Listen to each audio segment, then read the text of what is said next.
Hello and welcome to Corolla, your car brochure channel, and today we'll be looking at this Toyota car range brochure for 1981.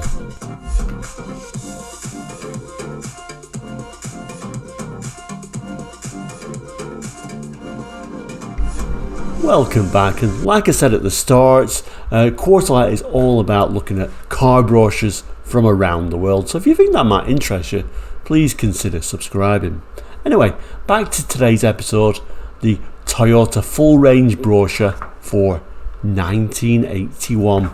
It's quite a long brochure, this one, so it'll probably be a two-parter, so let's call this part 1 of 2. Anyway, let's have a look at today's brochure. Okay, so here is today's brochure. Very good condition for its age.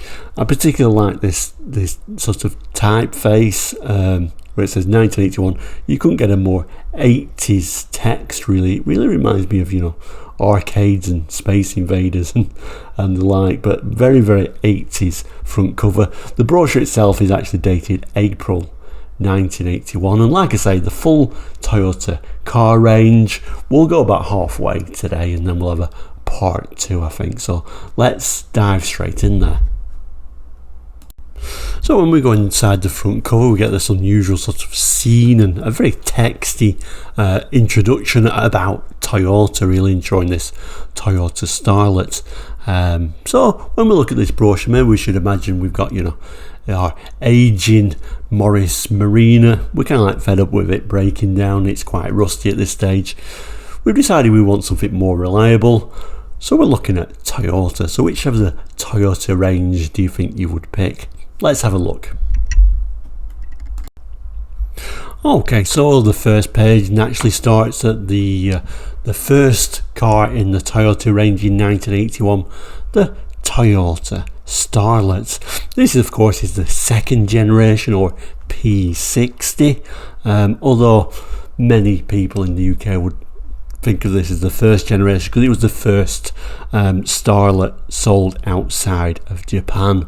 And it was very well received in the UK. It came at a point where, super minis were becoming very popular. If you notice though, this has got the square headlights on the 1980 facelift. The facelift, it's had this square headlights on here. Interesting page, this one actually. If you notice, this one, first one's got a little bit of a red line going across the grille, and I don't really remember that too well, but that is the S, or the 1.2S, and in fact saw the red stripe, meaning a little bit sporty, I guess. And then here we've got the 1.2 GL, and right at the back the little 1 litre GL. And also you can see, it's a 5-door, or at the back there a little 3-door. Let's have a look at some of this text. So it starts by telling us space, comfort, economy and reliability. You can't fail to like the new Starlet. It gives you all those things you really want in a small hatchback. And when it's a new Starlet, obviously introduced in 78, but like I say, facelifted in 80, so I think it's kind of like highlighting that. Designed for today's motoring, there are 3 models to choose from. The Starlet 1 litre GL 3-door, the 1.2 GL 5-door and the 1.2S 3-door. In all 3 models, the seats are marvellously comfortable and attractive in check cloth trim. The front seats are also adjustable and fully reclining with detachable head restraints. You'll be surprised at the Starlet's spaciousness. It will take 4 adults with space to spare, and for the safety of the youngest members of the family, there are child-proof locks on the 5-door model. The large area of tinted glass increases the feeling of space, and with plenty of leg and shoulder room, you can really stretch out. It has many typical Toyota features: a see-at-a-glance dash, easy to read gauges, clock, push-button radio, cigarette lighter and bi-level heater. There is also a demisting facility for the side windows. Outside, the Starlet has its own distinctive style, with sports wheels, matte black bumpers, all-round protective side mouldings, door mirror and lockable petrol cap. The hatchback door reveals an impressive 21.2 cubic feet of luggage space, and with both rear seats up, there's still plenty of room for bags and shopping. Rack and pinion steering gives positive response, and you'll find the Starlet not only gives a smooth ride but can cope with heavy loads thanks to McPherson strut front suspension and gas-filled shock absorbers at the rear. To take the strain out of high speed driving, the Starlet 1.2 GL and 1.2S have 5-speed gearboxes. The Starlet has been built to the highest possible safety standards, with thorough rust proofing and soundproofing, all-round versatility and Toyota's famous reliability guaranteed. That's the quality Starlet, a small car designed for comfort and style, a car designed to meet the family's daily needs. So here we have the specifications for the 1 litre and that 1.2. No speed improvement by having that S. Just looks a bit more sporty, and it's got 3 doors, I guess is the idea behind that. That 1 litre is particularly slow though, isn't it? 0 to 60, 18.1 seconds. Top speed of 87. The 1.2 is quite an improvement, 92.4. Top speed 0 to 60 at 13.6 seconds.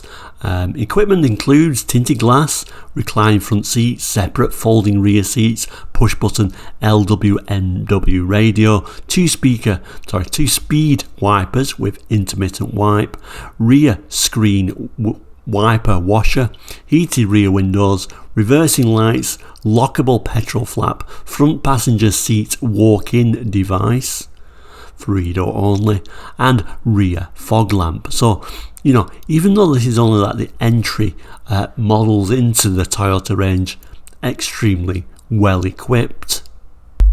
And there is that dash of the Starlet, quite a pleasant looking little thing really, isn't it? You know, we've got a clock, we've got a radio, things we may not have had on our Morris Marina.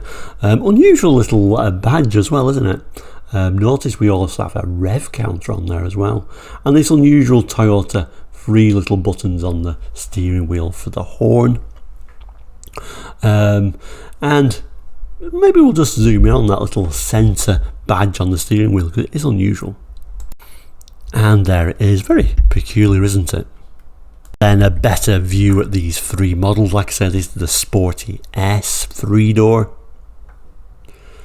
and the 5-door GL, and all the way at the back there, that's our base model, the 1 litre GL 3-door. Overall though, maybe if you're looking for something to replace your Morris Marina, even though these are great little cars, maybe it's just a little bit small, so let's move on. So as we move up the range, this is looking a bit more tempting now, isn't it? The Toyota Corolla Saloon 2 and 4-door. So this would have been the 4th generation Corolla, introduced in 1979 in Japan, and the last full lineup of Corollas to be all rear wheel drive. I didn't particularly like these ones, just the normal 4 doors. I thought it was quite a nice little package, quite attractive in an unusual sort of way, but you know, super reliable, super well built, so you can certainly understand why people would buy these, and certainly you can understand why some people would be tempted to move away from their Fords, their Vauxhalls, their Austins, their Morrises or whatever, into something, you know, a very, very reliable vehicle. Although at the time I always found them a little bit forgettable. Now looking back, I do appreciate them a little bit more, I think. Anyway, let's have a look at some of this text. In the 70s, the Toyota Corolla outsold all rivals to become the world's highest selling car. For the 80s, we have redesigned the world beater and made it even better. We now have a brand new Corolla range, a new family of cars with an overall concept of good, honest engineering to meet today's high standards. The saloon, with choice of 2-door or 4-door versions, is powered by our new 1290cc engine. It has a slightly more aerodynamic body, steering is light, visibility improved, and the equipment it offers is unbeatable in the price range. So yeah, they were a redesign or a bit of a facelift would probably be a better way of describing it. In around about 1981, it got the rectangular headlamps and some of these little tweaks. It wasn't a new model, it was still classed as the 4th generation, but typical, like a lot of manufacturers do, a few little tweaks and it's come and get this newer version. Anyway, it goes on to say, we set out to achieve the feeling of spaciousness and comfort. This we achieve by giving more legroom and making seats that fit you. The contoured seats give plenty of support with more padding under the thighs, large head restraints increase safety, and there is an impressive display of clear and precise instruments.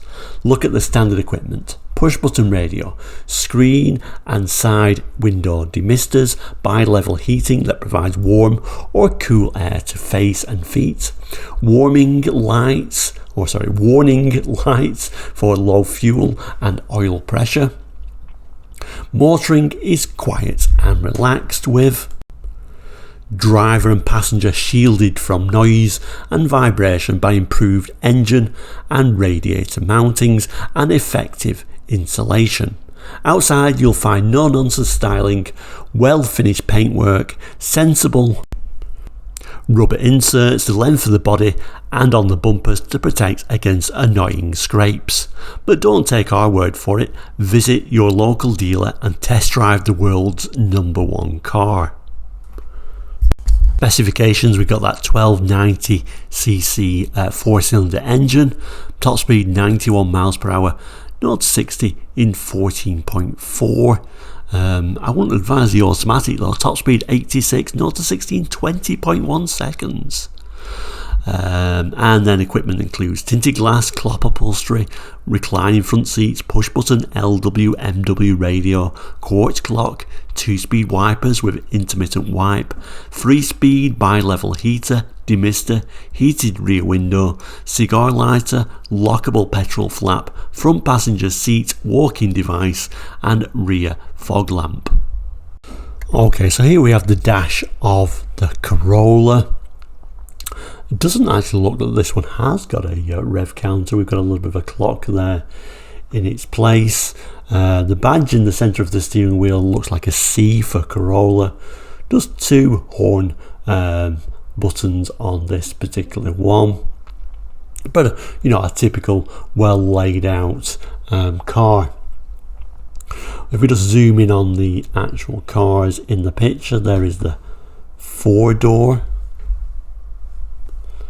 And by the side of it, the 3-door. It's like the DX, that one. DX would be a very basic model. We also get a rather an attractive looking estate, very practical car, and in fact the estate went on for quite some time actually.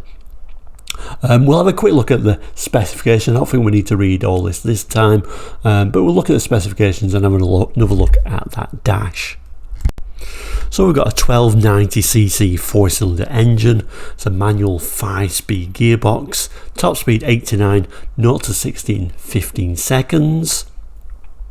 Equipment, same as the 2 and 4-door, plus we've got rear wash wipe and 2-door mirrors and rear folding seats.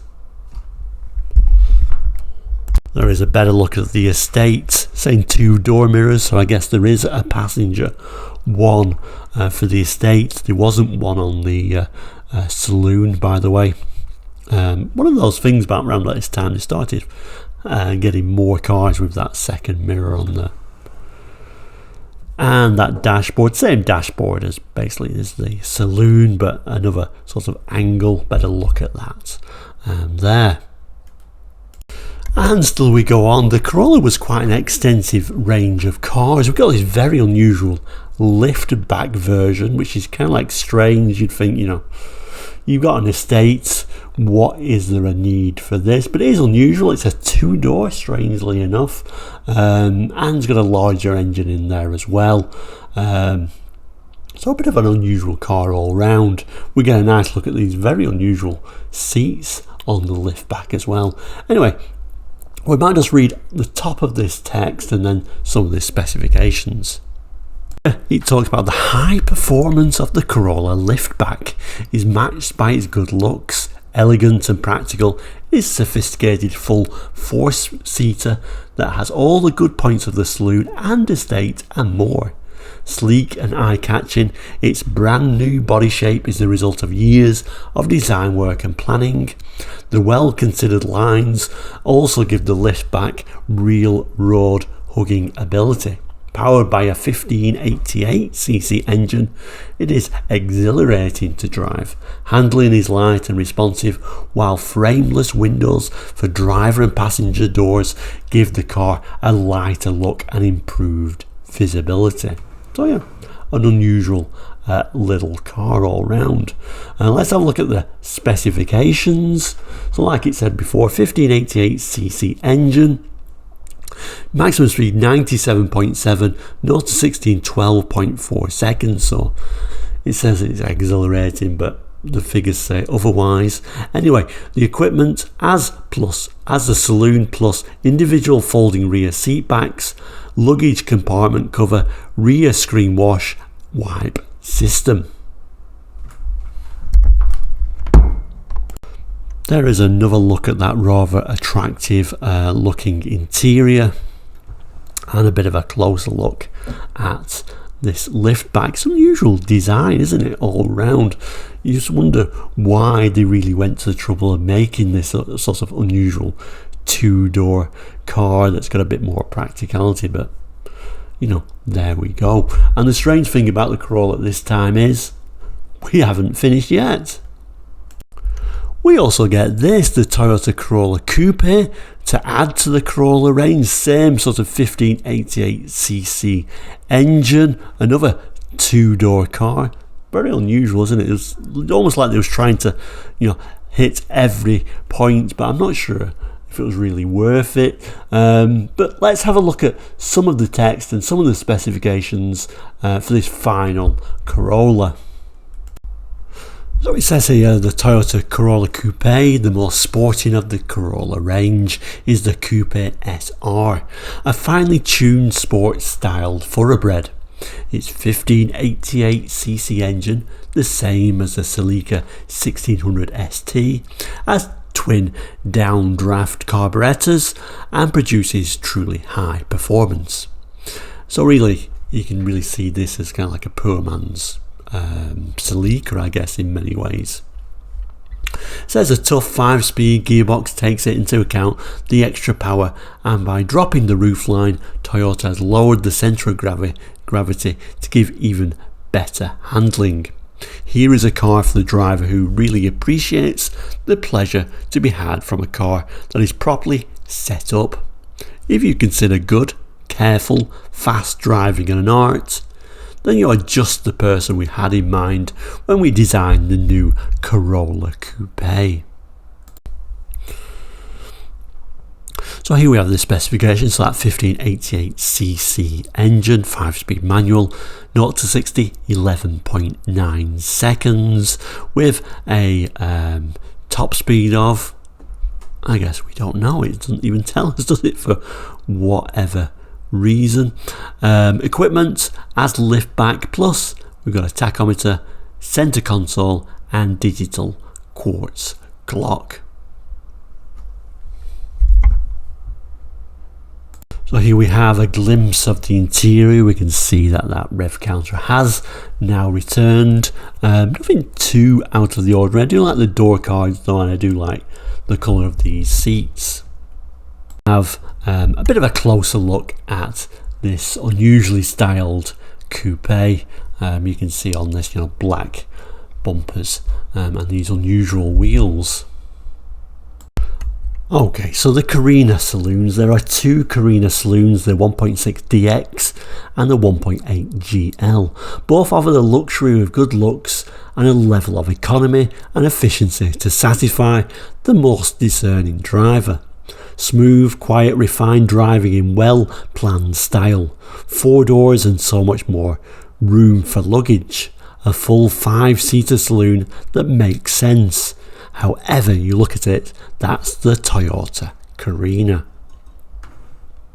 Carina's safety is achieved through the model's strength and all-round durability, backed by Toyota's well-proven record for reliability. The inside of the Carina is comfortably appointed with plenty of room for 5 people. The 1.6 DX has attractive plaid upholstery, while the 1.8 GL is upholstered in luxurious moquette, whatever that is. There is tinted glass, LW, MW, FM, push button radio, quartz clock, bi-level heating, reclining front seats with height adjuster and lumbar support in the GL. Controls at the driver's fingertips and precise steering coupled with a 5-speed gearbox. Optional 3-speed auto on the 1.8 GL make the Carina a joy to drive. It is also fitted with a front spoiler, rubbing strips, halogen headlamps, locking fuel flap, reversing lamps and rear fog lamp. The Carina an unbeatable package. So let's have a look at the specifications.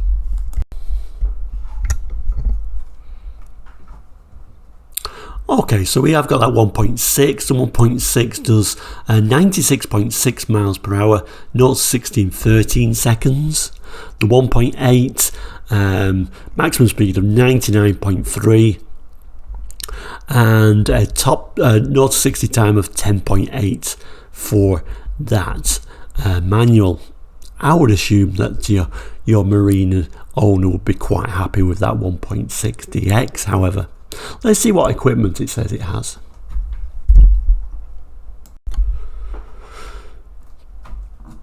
So we have tinted glass, reclined front seats, driver's seat height adjuster, lumbar support on the GL, LW, MW, FM, push button radio, quartz clock, 2-speed wipers with intermittent wipe, wood grain instrument panel on the GL, cigar lighter, brake fluid level warning lamp, locking fuel flap, quartz halogen headlamp, reversing lamps, rear fog lamps and that moquette seat upholstery. GL, like I say, whatever that is. Let's have a look at some of the pictures. So we now come to realise that this particular image is going to be that 1.8 GL because it's got this sort of fake wood on the dashboard, but it is quite a nice looking dashboard, isn't it? Nice how the radio is kind of like fixed in or inbuilt in there. We've got your rev counter, your cigarette lighter, and this sort of lower area here. This is obviously the automatic steering wheel. We're back to that sort of free horn buttons on there. Another unusual center cap on there. Wind down windows, of course. And I guess it's just the tiniest little glimpse of what them seats actually look like. And then we'll have a quick look at this one. I do like this one in this sort of light yellow colour. Looking very attractive there. And then this brown one at the top. So it looks like this is going to be your 1.6 DX at the back here. This front one would have been that higher spec 1.8 GL. And then the final car we'll look at today in this part 1 of this episode, and then we'll get to halfway through the brochure, is this Toyota Carina estate. A very practical looking estate. We'll read some of this text and specifications, then zoom in on some of these images. So it says there's always room for an estate, from moving a bulky piece of furniture or taking the family on an outing to carrying sports equipment. Obviously it's always sporting equipment, isn't it? The Carina estate can handle the toughest task and more. The rear door has its own wash wipe system and lifts easy at a touch. Inside is a load space that's smooth, uncluttered and sensibly low, making the loading very easy. For a really bulky load, you can fold down the rear seats and you'd be amazed just how much the Carina can carry. Weight is no problem either. The estate has rear suspension designed to cope with the heaviest of loads. But you can't have loading capacity without power, and here the Carina cannot be faulted. Like the saloon, it is equipped with an economical 1588cc engine that produces all the power necessary to tow light caravans and dinghies. The Carina estate combines the best of both worlds. It is luxurious and hard working, but be warned, you'll find it's a car many people will want to borrow. So we've got that 1588cc engine, a manual 4-speed this time, maximum speed of 97, 0-60, 13.5, and then the equipment as the saloon, we've got that rear windscreen wash wipe on the estate, and again, strangely, we've got 2 door mirrors on the estate, which is always unusual. I don't know why they favoured the estate to have these 2 mirrors on rather than the rest of the range, but nevertheless. So what are we doing with this estate today? It looks like maybe we're having a little bit of a picnic, maybe with the pet dog, and over here is another little bit of an image of the Carina estate. Looks like one of the cats is also enjoying one of today's episodes. So there we go, that's the end of part 1. Part 2's episode, we'll continue looking at this Toyota range with the Celica Coupe, and you know what a large Toyota range it was at this time. Thank you so much for watching Quarterlight. Please do like and subscribe, and we'll see you very soon for that 2nd episode. So for now, we'll say take care and goodbye.